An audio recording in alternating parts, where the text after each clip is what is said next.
Hey everybody, it's Kneecap here, and in this video we have more Retribution Paladin raid testing.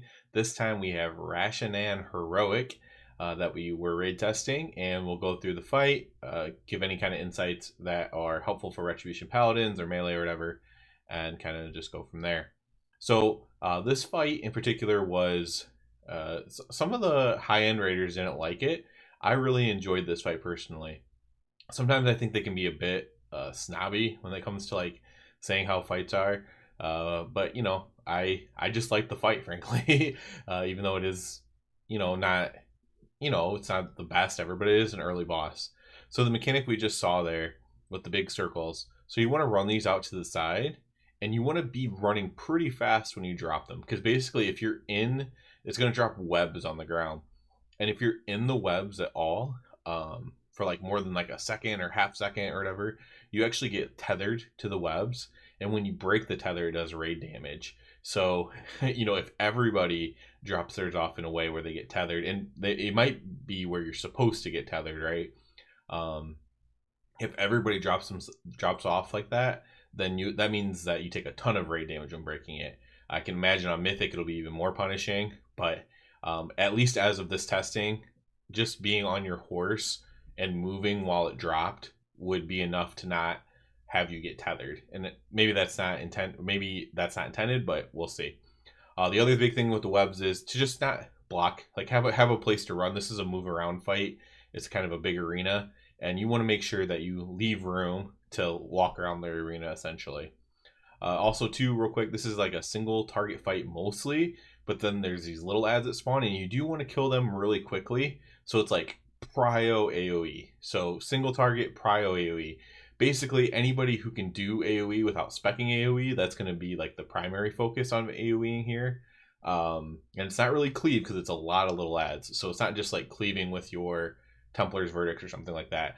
This is either you want to have Final Reckoning for the little ads, because your group needs it, or you want to play Execution Sentence and mostly single target, maybe throw in some Divine Storms on them while they're out. It's kind of one of those fights, unfortunately. So you kind of have to choose there, especially as a Ret Paladin. So we'll continue here, look at some more of the mechanics. We already talked about the webs and how Horse is actually pretty effective on them, at least as of the testing. He's just doing, he does abilities more often depending where he's at or his stage throughout the fight. So this first stage, he does a lot of AoE raid damage actually, which is pretty nice because you're gonna have everybody alive and stuff like that. So you can kind of heal through it. So this is the next mechanic here.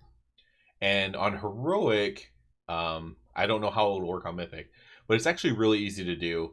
Basically, two people get this like slime debuff. It's best way to ooze slime, something like that. And it's pretty evident. It might not be evident looking at it here. If I get it later in the fight, it'll be easier to explain. But it's pretty evident. Like the slime is like coming off on one side of you, and you can kind of tell which way you need to go. So by which way you need to go, I mean the slime. You're not gonna get to see it here because these people did it correctly. But the person with the slime that's going to fall right went to the right. The person with the slime that's going to fall to the left went left. Now they're going way further out than what they need to go here. You really just need to make a small little space open. And also the person on the left is already in the webs, you can see. So that person, when they get out of the webs, are going to do AoE raid damage to the group.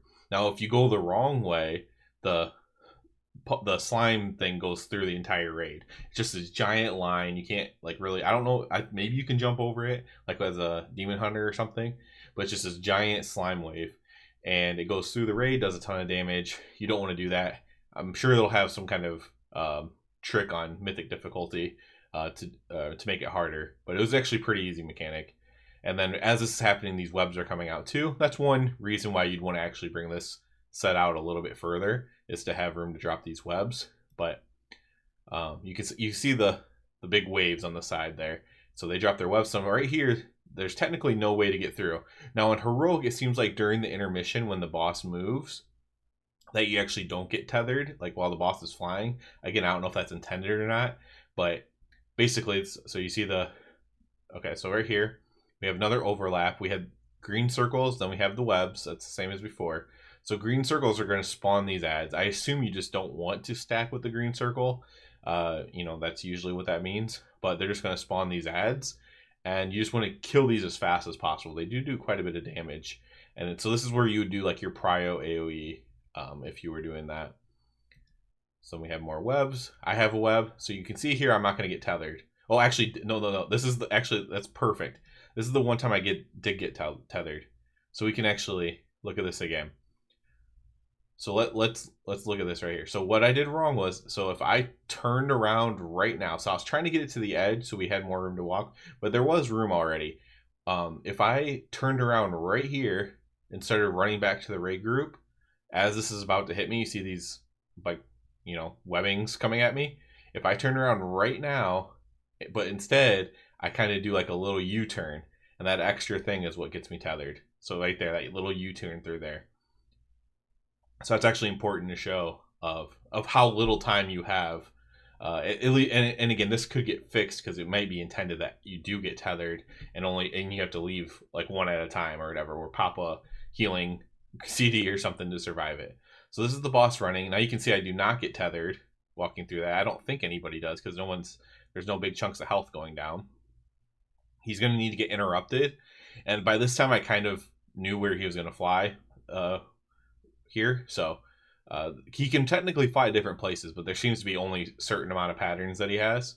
Then you interrupt him here, and then you just start the thing all over. So this is a interesting mechanic. So this might need some work, in my opinion. The way it works, you want as many people to soak this as possible. It's going to try to pull you off the edge. Now there were some issues, like we'd have our whole raid in it, and it would just still fling me off the edge. So if you stand near the back, or if you're running against it, then that would negate that. If you stood still, it's only supposed to like fling you close to the boss, but sometimes it would just fling you off the map, which is not great. I don't know if you can solo soak that with an immune. I'm not sure about that. That would be one like Paladin tech, right? So here you see these people almost did it wrong. Everybody managed to get into the other space there. That's actually a good way to show it. So we'll do the soak again and then look at the slime a little bit better. But so yeah, so that was me running against it because I was sick and tired of getting thrown off the edge. So I just started like going up. So both these people go the same way. So you can kind of see this. So this person's slime is going to go left. This person's slime is going to go right. So the person over here that's going to go left on the right side of the screen, theirs is going to go left into the raid. But they do manage to figure out that they're wrong just in time as we all kind of scoot over to avoid that. And you don't need a lot of space, especially for a non-web overlap. You can just kind of make a little tiny line. You know, it's not a big deal. I imagine with web overlaps, maybe something you're supposed to do is, if you can, like if you have an ability or maybe immune or huge defensive, maybe drop your webs outside and then run through the slime. I'm not sure how that will be dealt with, you know, when the time comes. So here we go again. These guys are going to do it fine. They run way out. We got tons of ads. You know, at this point, we're actually doing the fight quite well. If you watched my other video, this group was not particularly like high end or anything. So we had a lot of struggles in here. Dropping webbings off to the side. Again, they're going to do. They're going to figure it out. That person walked into the webbing, probably got tethered. And you see the slime stuff clears out the webbing too. So you just need to make a little pathway there. That's it. But yeah, and then this is just basically going to repeat the same things. He's gonna take off again after here shortly. We're gonna interrupt, and then start a new phase. That's pretty much the fight over and over again.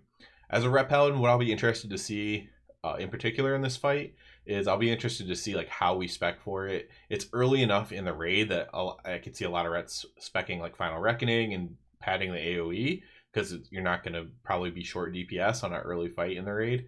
But at the same time, this is kind of like a prio single target. So it'll be very interesting to see how we end up specking for this, like what talents we use and what hero talents we use and everything else.